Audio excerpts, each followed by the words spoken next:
Let's take a look at replacing the mass airflow sensor on this GM vehicle with a 3100 3.1 liter engine. Now, if you're like me and a lot of other technicians, you open up the package when you receive your brand new mass airflow sensor and go, wow, this really doesn't look the same as the unit I took off the vehicle there. This must be wrong. And of course, you send it back to the parts person and ask for a different unit. Well, this is an updated design. And so, as I mentioned, this is a brand new unit. This is not remanned or reconditioned, but rather a brand new updated design unit. And so, as you see, it's the complete housing here with a sensor. And there's also an adapter here to make sure it plugs into the existing connector on the vehicle. So, let's get started on replacing this. Really, it's pretty straightforward. You may choose to open up the air box here, which isn't a bad idea because we're always going to want to install a brand new air filter to protect our mass airflow sensor. But essentially, we need to loosen a couple of clamps here and loosen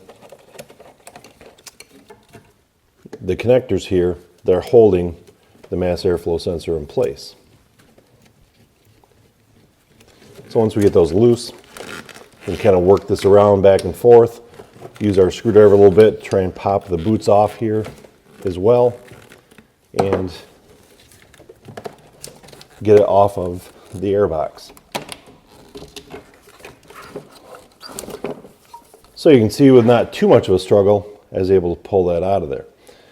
Now, I'm going to pull this collar off the old unit and slide it back on the airbox.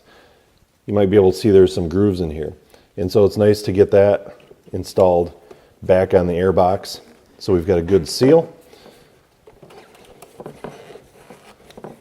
Align all the alignment tabs so everything is installed in place. Then we're going to take our new mass airflow sensor, and you'll notice right here on the body of it, there's an arrow indicating airflow direction. We want to make sure we follow that. If we put it in the other way, you'll notice that there's not a diverter screen as we have here. And so it's going to get some skewed readings if we put it in backwards. Always make sure to follow the arrow. It's going to indicate the airflow direction. So as I pull this back, we'll slide this into place. We can work it back and forth here, but once we get it snugged into place, I'll now take my screwdriver again and tighten up the clamps.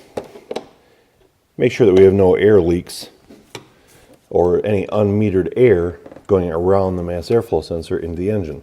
That would result in some fuel trim issues and possibly some trouble codes.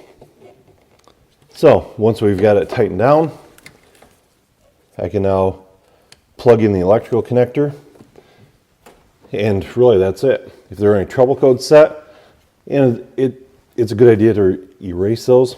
Also, it's not a bad idea to go in and clear out the fuel trims. Who knows what happened with this dirty, contaminated, and faulty mass airflow sensor previously. Once we reset the fuel trims, the car is ready to go.